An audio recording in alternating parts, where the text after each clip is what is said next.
Welcome back Aisha's കിച്ചണിലേക്ക് എല്ലാവർക്കും സ്വാഗതം.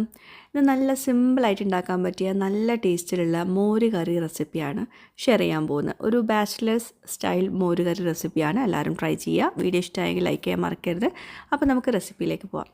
അപ്പോൾ കറി ഉണ്ടാക്കാനായിട്ട് ആദ്യം പാൻ ചൂടാക്കിയിട്ട് കുറച്ച് വെളിച്ചെണ്ണ ഒഴിച്ചു കൊടുത്തിട്ടുണ്ട്. പിന്നെ ഒരു 1/4 ടീസ്പൂണ് കടുക് ഇട്ട് പൊട്ടിക്കുക, ഉലുവ ഇട്ട് പൊട്ടിക്കുക 1/4 ടീസ്പൂണ്, പിന്നെ കുറച്ച് കറിവേപ്പിലയും കൂടി ചേർത്തിട്ട് ഒന്നുകൊണ്ട് വഴറ്റിയെടുത്ത ശേഷം അപ്പോൾ തന്നെ നമുക്ക് ഒരു വലിയ സവോള കനം കുറച്ച് അരിഞ്ഞ് ചേർത്ത് കൊടുത്തോളൂ, അല്ലെങ്കിൽ 2 സവോള എടുത്തോളൂ കേട്ടോ. ഞാൻ വലിയ സവോള ആയതുകൊണ്ട് ഒരെണ്ണം വലുതെടുത്തിട്ടുണ്ട്. പിന്നെ വെളുത്തുള്ളി ചോപ്പ് ചെയ്തത്, പച്ചമുളക് നടുവേ കീറിയതോ അല്ലെങ്കിൽ കഷ്ണങ്ങളാക്കിയതോ ചേർത്ത് കൊടുത്തിട്ട് നന്നായിട്ടൊന്ന് വഴറ്റിയെടുക്കുക. അപ്പോൾ സവോള കൂടുതൽ ചേർക്കുമ്പം കുറച്ചുകൂടെ നല്ല സ്വാദാണ്. ഇനി ഇതിലോട്ട് ആവശ്യത്തിന് ഉപ്പ് ചേർത്ത് കൊടുക്കാം, പിന്നെ മഞ്ഞൾപ്പൊടി ചേർത്ത് കൊടുത്തിട്ടുണ്ട്.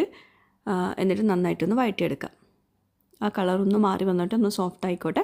അപ്പോഴേക്കും നമുക്ക് തക്കാളി ഒരെണ്ണം വലുത് അല്ലെങ്കിൽ 2 ചെറുത് ചേർത്ത് കൊടുക്കുക, കനം കുറച്ച് അരിഞ്ഞത്.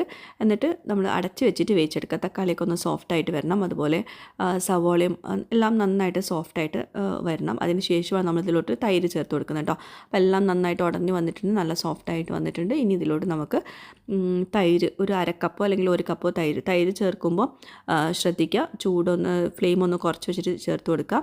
പിന്നെ അതുപോലെ കുറച്ച് വെള്ളം ചേർത്തിട്ടുണ്ട്, ഒരുപാട് വെള്ളം ചേർക്കേണ്ട. ഇത് ഒരു കുറുന്നനുള്ള കറിയാണ് വേണ്ടത്, അപ്പോൾ തൈരിൻ്റെ കൂടെ ഒരുപാട് വെള്ളം ചേർക്കേണ്ട. എന്നിട്ട് നന്നായിട്ടൊന്ന് കമ്പൈൻ ചെയ്ത് കൊടുക്കുക. ഇപ്പോൾ ഞാൻ ഫ്ലെയിം ഓഫ് ചെയ്തിട്ടുണ്ട്, കുറച്ച് ഉപ്പും കൂടി ചേർത്തിട്ടുണ്ട് കേട്ടോ, ടേസ്റ്റ് ഒന്ന് ബാലൻസ് ചെയ്യാൻ വേണ്ടിയിട്ട്. തൈര് ചേർത്ത ശേഷം പിന്നെ ഒരുപാട് തിളപ്പിക്കരുത്, ഒന്നങ്ങട് ചൂടാക്കി എടുത്താൽ മതി.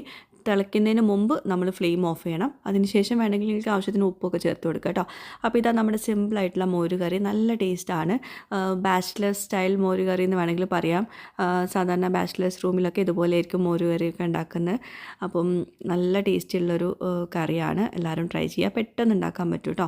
നമുക്ക് വേറെ കറികളൊന്നും ഇല്ലെങ്കിൽ ഈ ഒരു ഉള്ളി തക്കാളിയൊക്കെ വേഗമായിട്ട് എടുത്ത് കഴിഞ്ഞിട്ടുണ്ടെങ്കിൽ സിമ്പിളായിട്ട് ഉണ്ടാക്കാൻ പറ്റുന്ന മോര് കറിയാണ്.